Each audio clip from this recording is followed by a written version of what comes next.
Cinema గురించి and most importantly సినిమాలోని పాటల గురించి మనతో మాట్లాడడానికి the most happening choreographer, dance choreographer Jani master is here. Master ఎలా ఉన్నారు?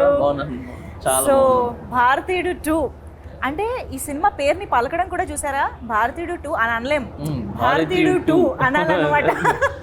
భారతీయులు కాబట్టి ఆ గర్వం ఉంటుంది, ఆ ప్రేమ ఉంటుంది, ఆ సినిమా అంటే ఆ ఇష్టం కూడా ఆ రేంజ్ లో ఉంటుంది. మాస్టర్, ఫస్ట్ ఆఫ్ ఆల్ భారతీయుడు సినిమా ఫస్ట్ రిలీజ్ అయినప్పుడు మీరు ఏం చేస్తూ ఉన్నారు? నేను ఊర్లో మెకానిక్ పని చేసుకుంటున్నా. మెకానిక్ పని చేసుకుంటున్నది. అది ఎంత చిన్నపిల్లలు నేను. సో చదువు లేదు, ఓకే చదివాం, అంతంత మాత్రం చదివా, బట్ మెకానిక్ పనిలో ఉన్నాను.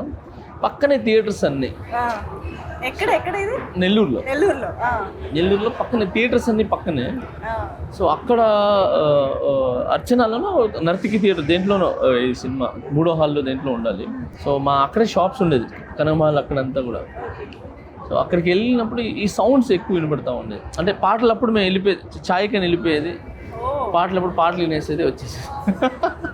సో అలా చేసుకుంటూ అంటే అది వేరే ఆ రోజులు ప్యూర్.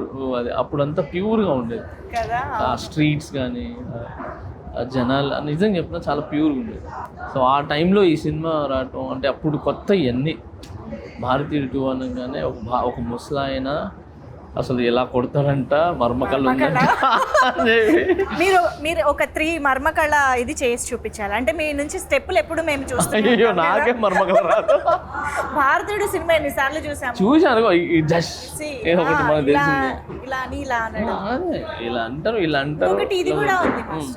ఇలా ఏదో ఇలా పెట్టి ఇలా గుద్దితే ఎప్పుడైనా ప్రయోగించారు ఎవరి మీద? చిన్న సినిమా చూసి వచ్చిందా అదే పని.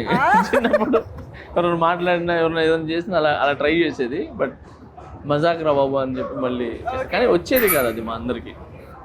అదొక ఆర్ట్. ఇప్పుడు మార్షల్ ఆర్ట్స్ ఎలాగో, సో అలాగా మర్మకళ అనేది అందులో మన ఇండియన్స్ దాంట్లో. ఇప్పుడు మార్షల్ ఆర్ట్స్ అనేది ఎక్కడి నుంచో వచ్చింది. సో అలాగా మనకు ఇక్కడ మర్మకళ అనేది మన ఇండియన్స్లో క్రియేట్ అయింది. మర్మకళ అనేది అది మన ఇండియాలో ఉండటం అనేది అది నిజంగా అది గ్రేట్గా అండ్ చాలా గర్వంగా ఫీల్ అవుతాం. అలాంటి మనకి తెలియని ఎన్నో ఎలిమెంట్స్ ఉన్నాయి, చాలా ఉన్నాయి దీంట్లో. సో భారతీయుడు సినిమా నిజం చెప్పాలంటే నాకు పాటల ద్వారానే పరిచయం. అంటే చిన్నప్పుడు సినిమా అర్థం చేసుకోలేని స్టేజ్లో we thoroughly enjoyed the songs. అప్పుడే కొత్తగా వచ్చిన టేప్ రికార్డర్లో అంతే అయ్యే ఉండేది మనకి. సో అవి బాగా గుర్తనమాట. సో అలా సాంగ్స్ పరంగా మీకున్న మెమరీస్ ఏంటి భారతీయుడు 2 మూవీ? భారతీయుడు 2లో నాకు డాన్స్ పాటలు ఇవన్నీ కూడా బాగా ఇష్టమే. కానీ దాంట్లో నాకు ఎప్పటికీ గుర్తుండిపోయేది, హార్ట్ టచింగ్గా బాగా ఇష్టంగా ఉండేది, డబ్బుల్ని పడవలుగా చేసి వదిలేసి, అంటే ప్రేమ ముఖ్యము, అంటే అంటే ఎదుటోళ్ళ కళ్ళల్లో సంతోషం అది ముఖ్యం, డబ్బులు కాదురా అని చెప్పి అప్పట్లో 500 తను చేసి వదలటం అనేది ఆ యొక్క మాంటేజ్ అనేది అసలు చాలా చాలా ఇష్టం నాకు. అందుకే పచ్చని చిలుకలకు తోడు ఉంటే అనేది నాకు చాలా ఇష్టం. మిగతా డ్యాన్స్ సాంగ్ ఉన్నాయి, బట్ ఆ సాంగ్ అనేది బాగా ఇది తగిలేస్తుంది ఇక్కడ. సో సూపర్ సాంగ్ అది నాకు ఆ సినిమాలో మెయిన్ పార్ట్, అంటే మనసులో ఉండిపోయే పాట. అంతే పచ్చని ఇవన్నీ డాన్స్ మనం ఈ అదిరేటి డ్రెస్ వేస్తే ఇవన్నీ కూడా మనం ఎంజాయ్ చేస్తాం, అన్నీ చేస్తాం, కానీ గుర్తుండిపోయేది అంటే పచ్చని చిలుకలతో ఉంటాయి. సో దాంట్లో బురదలో చేయటం, పడేయటం, అండ్ పెద్ద కమలాసంగా పోయి లుంగి కట్టుకొని ఇట్లా అనుకొని వేయటం, అండ్ ఆమె మన సుకన్య గారు వాళ్ళిద్దరిలా అలా చేయటం. సో ఆ క్యూట్నెస్, ఆ మాంటేజెస్ అండ్ వాళ్ళ ఎమోషన్ అనేది అస్సలు సూపర్ కొరియోగ్రాఫ్. ఇప్పటికీ అలా కళ్ళ ముందు చాలా మంచి కొరియోగ్రాఫ్, నాకు చాలా ఇష్టం ఆ కొరియోగ్రాఫ్. సో ఇప్పుడు కమింగ్ టు భారతీయుడు 2, ఫైనల్గా మీరు భారతీయుడు 2 సినిమాలోని పాటలకి కొరియోగ్రఫీ చేయడం అసలు ఎప్పుడైనా ఎక్స్పెక్ట్ చేశారా? Did you? అయ్యో నేను చేయలేదు, ఇమాజిన్ ఆర్ నేను చేయలేదు. కానీ నేనేంటంటే మిస్ అయినా ఈ 2 మేబీ 3 ఏదో అనుకుంటున్నారు, నాకు తెలీదు, దాని నుండి చేస్తాను. బట్ దీంట్లో ఒక సాంగ్ అయితే నేను కంపోజ్ చేశాను స్టేజ్ మీద. అసలు చాలా చాలా బాగుంది అమ్మాయి సాంగ్. అప్పట్లో మనకు ఓపెనింగ్ సాంగ్ ఎలా ఉంటుంది అలాంటి song. Shakalaka baby. Oh, yeah. So ఆ జానర్లో ఉండేదే. బట్ అది డిఫరెంట్ సాంగ్, ఇది డిఫరెంట్ సాంగ్. సో ఈ సాంగ్ కూడా పెప్పీగా ఉంది, బాగుంది. సో మొత్తం ఫారినర్స్ని పెట్టి నేను స్టేజ్ మీద పర్ఫామ్ చేపిస్తున్నాను. సినిమాలో ఇది నేను అప్పటికి శంకర్ గారిని పరిచయం అవ్వాల. సో RC-15 మనం చేసింది, చరణ్ సార్ RC-15 చేసాం. దానికి ముందు 3 years ముందే పాటలు అయిపోయినాయి, షూట్ చేశారు పాటలు. అవునా? సో అందువలన నేను మిస్ అయిపోయినా, లేదంటే ఖచ్చితంగా ఈ సినిమాలో చేసామండి. బట్ శంకర్ గారి సాంగ్స్ కి ఒక స్పెషాలిటీ ఉంటుంది. ఆయన ఒక్కొక్క సాంగ్ ని చెక్కి ఒక థీమ్ పెట్టి దానికి ద మేకింగ్ లో కానీ కొరియోగ్రఫీలో కానీ గెటప్స్, లొకేషన్స్ అన్ని చాలా వెరైటీగా ప్లాన్ చేస్తూ ఉంటారు కదా శంకర్ గారు. ఫస్ట్ డాన్స్ ఇవన్నీ పక్కన పెట్టి, అంటే ఎవరు చూడనిది నేను చూపించాలి. అది మ్యూజిక్ కావచ్చు, లేదనంటే సెట్ కావచ్చు, ఏదైనా డ్రెస్సులు కావచ్చు, మేకప్ కావచ్చు, లేదంటే పాటలో స్కీమ్, ఒక స్టోరీ కావచ్చు. సో ఇవన్నీ ఎవరు చూడని కన్ను నేను చూపించాలని ఎప్పుడు థింక్ చేస్తుంటాను. సో నేను RC-15 కూడా వర్క్ చేసినప్పుడు సేమ్ ఇదే, అంటే ఇది వద్దు, ఇంకేదైనా చేద్దాం అని ఆయన నాకు ఐడియాస్ ఇస్తుంటే నేను ఈయనకి ఆడి నుంచి వస్తున్నారు బాబు ఇంత ఐడియాలో మన బుర్ర. ఫస్ట్ శంకర్ గారు ఒక ఐడియాతో వస్తారా, ఈ సాంగ్ ఇలా చేద్దాం, ఒక ఐడియాతో కాదు 100 ఐడియాస్ వస్తారు, అన్ని తీసుకుని వస్తారు. మేము దాంట్లో ఏం సెట్ చేయాలా, ఎలా సెట్ చేయాలా అని చెప్పి. But easy. ఓకే.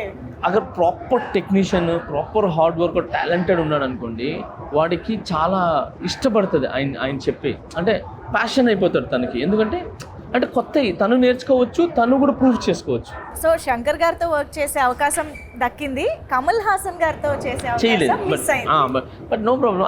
బట్ సినిమాలో చేయకపోయినా అవును, Manifesting Indian 3 ఖచ్చితంగా దాంట్లో చేస్తాను, నమ్ముదాం. కలిసారా ఎప్పుడైనా కమల్ హాసన్ గారిని? బయట చాలా ప్లేసెస్లో కలిశాను, బట్ ఎక్కువ మనకు అంటే ఎప్పుడు ఒక సాంగ్ కానీ వెళ్తే మనం ఫలానా అని చెప్పి తెలుసు. నేను రజనీ సార్ని కూడా చాలాసార్లు కలిశాను, బట్ జైలర్ సినిమాలో మనం దగ్గరగా చూసి పిలిచి డాన్స్ చేయించి అన్నీ చేయించాం. సో ఎప్పుడైనా ఏంటంటే కమల్ హాసన్ గారిని బయట కలిసాం కానీ వర్క్ చేయలేదు. మీకు ఒకవేళ అవకాశం దొరికితే ఇలాంటి జానర్లో సాంగ్ వస్తే బాగుంటుంది అని ఏదైనా ఒక డ్రీమ్ అలా అనుకోవడం ఏదైనా ఉందా? నాకు కమల్ హాసన్ గారితో చేస్తే దశావతారంలో ఒక సాంగ్ చేశారు, కాంతారా లాంటి కైండ్ ఆఫ్. ఆయన చేసింది దశావతారంలో అలాంటిదే ఒకటి ఉంటుంది.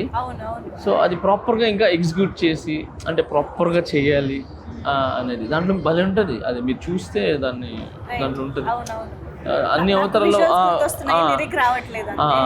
సో ఆ విధంగా ఏదైనా ఇంట్రెస్టింగ్గా అదొకటి. తర్వాత మాటలు కొరియోగ్రఫీ చేయడం ఇష్టం. ఓకే. కన్ను పిల్లవన్నీ కన్నులున్నవన్నీ ఎన్ని వగలు పోతున్నావే చిన్నారే, అంటే ఆపోజిట్ తన్న అంటే అలాంటి టాస్క్ అదొకటి.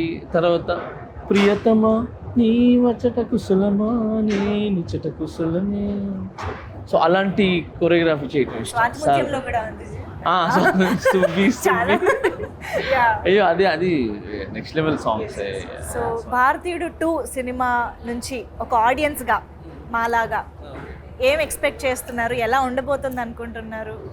అంటే నేను భారతీయుడు 2 నుంచి నేను ఎక్స్పెక్ట్ చేసేది ఏంటంటే, ఈ సినిమాతో దాంట్లో కరప్షన్స్ ఈ సినిమా వచ్చిన తర్వాత ఆల్మోస్ట్ కొంచెం మారింది. భయపడ్డారు అనమాట కొంచెం. ఎక్కడో అంటే భయపడటం కావచ్చు, లేదా మన ఇండియా మనం చేయకూడదు అనొచ్చు, అంటే ఇది తప్పు కదా అని చెప్పి 100లో 10% అయినా ఏదైంది. ఈ సినిమాతో కూడా అలాంటి మెసేజ్ వచ్చి జనాలకి ఉపయోగపడి మారేది, అలాంటిదైనా మెసేజ్ వచ్చి పబ్లిక్ హ్యాపీగా ఉండి వాళ్ళ లైఫ్ బాగుంటుందని ఎక్స్పెక్ట్ చేస్తున్నాను. Amazing master, very nice talking to you. All the very best for future endeavours కూడా. Thank you so much. Subscribe చేయండి. Please do subscribe to. Please like, share and subscribe to top Telugu TV. Top Telugu TV. Top Telugu TV.